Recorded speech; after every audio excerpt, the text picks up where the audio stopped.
नमस्कार, greater Jammu virtual के current affair programme में आप सबका स्वागत है। मैं हूं राजन वैद। आप सब जानते हैं सबसे अहम जो मुद्दे होते हैं उन्हीं को हम उठाते हैं अपने करंट अफेयर्स में। और सबसे अहम मुद्दा जो ज्वलंत मुद्दा है वो है डिस्क्रिमिनेशन का, क्योंकि 2014 से पहले जब बीजेपी ये बात कहती थी कि कांग्रेस ने और जितनी भी कश्मीर सेंट्रिक पार्टीज हैं उन्होंने जम्मू के साथ भेदभाव किया है, तो लोगों ने इस पर विश्वास किया और लोगों ने कहा कि ठीक है, बीजेपी हमारी आवाज़ उठाएगी और उसको वोट दिए, 25 एमएलए जिता के भेजे। लेकिन अभी भी ये जो मुद्दा है ये खत्म नहीं हुआ है। अभी भी लोगों का ये इल्ज़ाम है, चाहे वो सरकारी नौकरियों की भर्तियों को हो, चाहे वो विकास की बात हो, कि जम्मू के साथ अभी भी भेदभाव होता है। हालांकि अभी बीजेपी इस मुद्दे को नहीं उठाती, उनको नहीं लगता है कि भेदभाव हुआ है, ना ही कांग्रेस पार्टी उठाती है, क्योंकि कांग्रेस पार्टी नेशनल मुद्दे तो उठाती है, लेकिन जो लोकल मुद्दे होते हैं जम्मू के साथ भेदभाव के, वो शायद नहीं उठाए गए अब तक कांग्रेस की तरफ से। और कश्मीर सेंट्रिक पार्टीज क्यों उठाएंगी जब उनको पता है कि कश्मीर की सुपरमेसी है। ऐसे में बचता है एकजुट जम्मू, जो इस आवाज़ को उठाता है और जो जम्मू के साथ भेदभाव की कई ऐसी मिसालें हैं वो सामने पेश की भी हैं और आगे भी उनका कहना है वो करेंगे। आज भी जो है एकजुट जम्मू का ये इल्ज़ाम है कि जो फॉरेस्ट लैंड लॉज हैं, चाहे वो किसी भी तरह की वो पॉलिसी बनती है, अभी प्रेजेंट एलजी हुकूमत है, लेकिन कोई भी पॉलिसी बनती है वो कश्मीर सेंट्रिक बनती है और उन्हीं को ध्यान में रख के बनती है और जम्मू के साथ भेदभाव किया जाते हैं।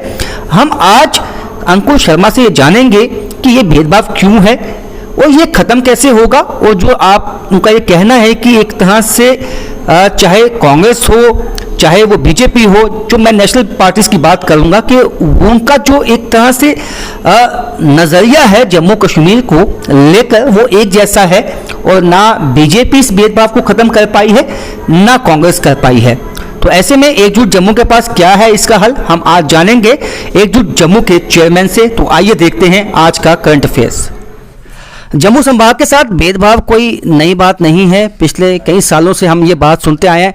अंतर सिर्फ इतना आया है 2014 से पहले जिन मुद्दों को बीजेपी उठाती थी, अब उन मुद्दों को एकजुट जम्मू जो है वो उठाती है और जो कांग्रेस है वो साइलेंट है। हालांकि कांग्रेस महंगाई के मुद्दे पे बोलती है, लेकिन जो की मुद्दे हैं भेदभाव के उस पे सब चुप हैं। हमारे साथ चेयरमैन हैं एकजुट जम्मू के। 70 साल हो गए जो डिस्क्रिमिनेशन था वो ख़त्म नहीं हुआ। आज बीजेपी का जो रोल है वो कांग्रेस का रोल बन गया है। एब्सोल्युटली, हम तो यही कह रहे हैं कि भाजपा कांग्रेस बन गई और कांग्रेस मुस्लिम लीग बन गई है और एनसीपीडीपी तो छोड़ ही दीजिए, वो तो आतंकवादी संगठन है disguised as mainstream political parties. हमने यही कहा कि पिछले 70 साल से भाई भारत की राजसत्ता का नज़रिया ये रहा, एक पॉलिसी ये रही जो अल्टीमेटली एक पैराडाइम बन गई कि जम्मू कश्मीर को कश्मीर के हाथ में सत्ता दे के सौंप के ही चलाना है। जम्मू कश्मीर में अगर डेमोक्रेसी का चेहरा कश्मीरी मुसलमान होगा या कोट एंड कोट मुसलमान होगा, तो दुनिया को हम बता सकते हैं कि एक मुस्लिम मेजॉरिटी स्टेट है हिंदू मेजॉरिटी कंट्री में, जहाँ पे डेमोक्रेसी को सक्सेसफुल मुसलमान बना रहा है। तो देखिए इंडियन सेक्युलरिज्म और डेमोक्रेसी की कितनी बड़ी विक्ट्री है।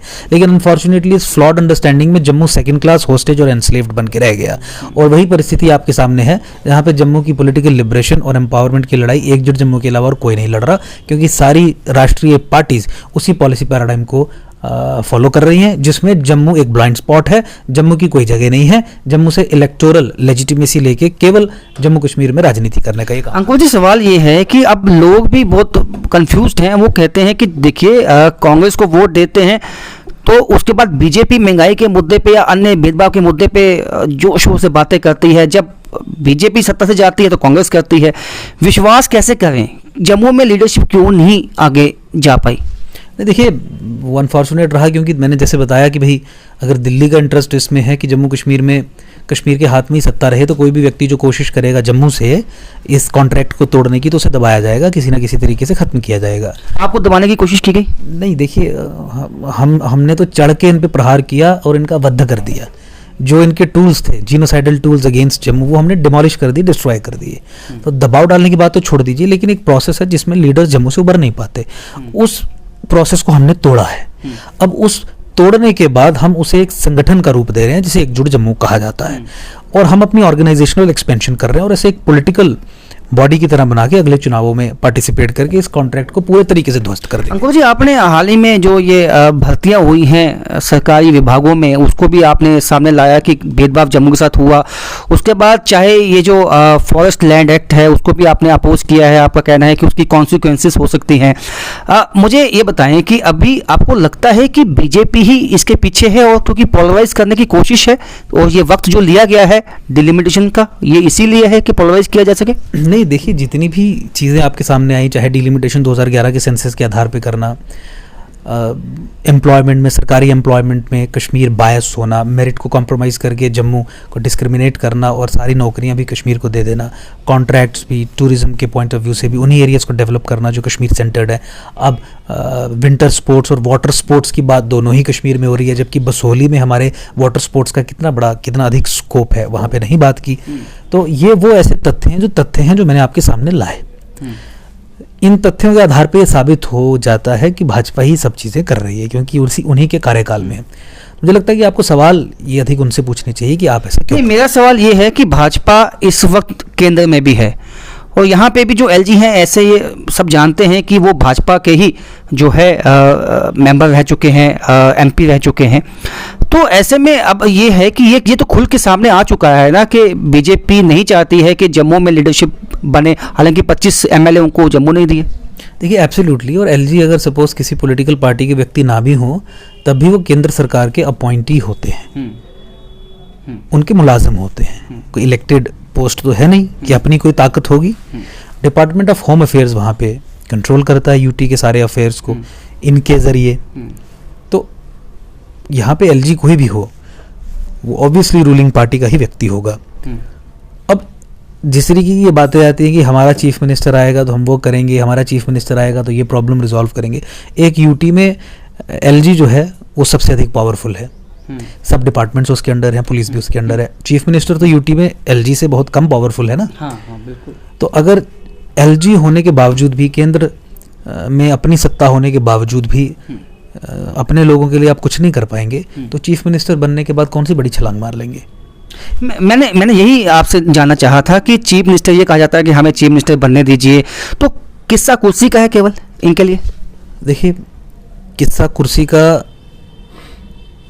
है या नहीं उससे हम बाद में चर्चा करेंगे, लेकिन ये समझने की ज़रूरत है। भाजपा ये कहती है कि हमारा चीफ मिनिस्टर बनेगा, चीफ मिनिस्टर बनेगा, चीफ मिनिस्टर बनेगा। कैसे बनेगा चीफ मिनिस्टर और क्यों बनेगा? एक तो 2011 के सेंसस के आधार पे आप डिलिमिटेशन करवा रहे हैं, मुख्यमंत्री तो उसके आधार पे कश्मीर का बनना है और ये फैसला आपका है। यानी आपने ये तय कर लिया है कि अगले 15 साल तक जम्मू का चीफ मिनिस्टर नहीं बनेगा, क्योंकि वो तब बनेगा अगर 2021 के सेंसस के आधार पे होगा। दूसरा, जिस समय जम्मू ने आपको उतनी सीट्स दे दी जब आप अपना चीफ मिनिस्टर बना सकते थे 2015 में, 27 पीडीपी के पास, 27 बीजेपी के पास, इंडिपेंडेंट और गठबंधन जोड़ के बना गया, 27 थी। आपको 3 बार मौका मिला कि आप अपना जम्मू का चीफ मिनिस्टर बनाए, आपने बनाया?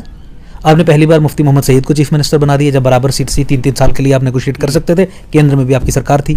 चलिए, मुफ्ती बड़ा नेता था इनकी नज़र में, तो महबूबा मुफ्ती तो छोटी छोटी भैया थी, वो तो पहली बार मुख्यमंत्री बन रही थी, उस समय 3-3 साल का कर लेते। इन्होंने सब कुछ प्लेटर पे कश्मीर को दे दिया, ना केवल चीफ मिनिस्टरशिप बल्कि होम मिनिस्टरशिप भी, फाइनेंस मिनिस्टरशिप भी, लॉ मिनिस्टरशिप भी। काफी सवाल। तीसरी बार जब मौका मिला चीफ मिनिस्टर बनाने का भाजपा को अपना जम्मू का, यानी जम्मू का, तो 2 एमएलए वाली पार्टी का जो प्रधान है उसे चीफ मिनिस्टर बना रहे थे। तो ये किस आधार पे ये कहते हैं कि आप हमें वोट दो, हम चीफ मिनिस्टर बनाएंगे? भैया, जब दिया वोट उस समय तो तुमने चीफ मिनिस्टरशिप कश्मीर को दे दी, और 1 बार नहीं, 2 बार नहीं, 3-3 बार। बिल्कुल बिल्कुल। अच्छा, ये एक लास्ट वाली है, एक तो बड़ा संक्षेप में बताइएगा, मजबूरी क्या है, केंद्र की क्या मजबूरी है? क्योंकि हिंदूवादी, एक हिंदुत्व पर चलने वाली हुकूमत है, ये कहा जाता है, और कैसे लीडरशिप को आगे कब आएगी लीडरशिप दोनों की? हिंदुत्व पर चलने वाली पार्टी है, सत्ता है, यही तो गलत फहमी है। ये मुस्लिम अपीजमेंट में पड़े। फॉरेस्ट राइट एक्ट की इंप्लीमेंटेशन जम्मू कश्मीर में इलीगली, एनक्रोचर्स को जंगल के मालिकाना हक देना इलीगली, माइनॉरिटीज को माइनॉरिटी राइट्स डिनाई करना, वो सब मेजॉरिटी मुसलमानों को देना जम्मू कश्मीर में, डिस्पाइट सुप्रीम कोर्ट जजमेंट। मजबूरी कुछ नहीं है, जैसे मैंने बताया कि पिछले 70 साल की पॉलिसी पैराडाइम ये है कि जम्मू कश्मीर में कश्मीर के हाथ में सत्ता दे के ही गवर्नेंस को चलाना है। जम्मू कश्मीर में सत्ता का जो चेहरा होगा वो मुसलमान ही होगा। ये इनकी ऐसी सोच है जो पिछले 70 साल की भारतीय ये अपनी स्टेट की, इंडियन स्टेट की राजतंत्र की सोच रही है। तो मोटा मोटा ये समझ में आता है कि चाहे देश में जैसी मर्जी पॉलिसी हो, लेकिन जम्मू कश्मीर को लेकर एक ही पॉलिसी है, चाहे वो कांग्रेस हो चाहे वो बीजेपी हो? चाहे कांग्रेस हो, बीजेपी हो, सीपीआई आ जाए, एनसी आ जाए, पीडीपी आ जाए, एक ही पॉलिसी है कि इस टोटल पॉलिटिकल स्पेक्ट्रम में Jammu second class, hostage, enslaved और गुलाम रहेगा और कश्मीर ही ड्राइवर्स सीट में बैठेगा। जम्मू से केवल और केवल इलेक्टोरल लेजिटिमेसी लेके हम उस प्रपंच को चलाएंगे जहां पे जम्मू के लोगों का कोई स्थान नहीं होगा, और पिछले 6 सालों में ये प्रूफ भी हो गया। तो आज के करंट अफेयर्स में आपने सुना अंकुर शर्मा को। अंकुर शर्मा का भी ये कहना है कि एकजुट जम्मू ही एक ऐसी पार्टी है जो कि भेदभाव जम्मू के साथ खत्म कर सकती है, लेकिन उनको सुनने के बाद ऐसा लगता है कि शायद बीजेपी, ये 2014 की बीजेपी है जो ऐसे बयान दे रही है, क्योंकि बीजेपी भी 2014 में ऐसे ही बयान देती थी। लेकिन जम्मू के लोग कंफ्यूज्ड हैं कि वो किस पे विश्वास करें या किस पे विश्वास नहीं करें। अब ये जनता के ऊपर है, आप ही फैसला कीजिए कि किसकी बात में सच्चाई है और ये भेदभाव कैसे खत्म हो सकता है। तो फिलहाल मेरे साथ इतना ही। कैमरामैन अरुण के साथ राजन वैद, ग्रेटर जम्मू वर्चुअल।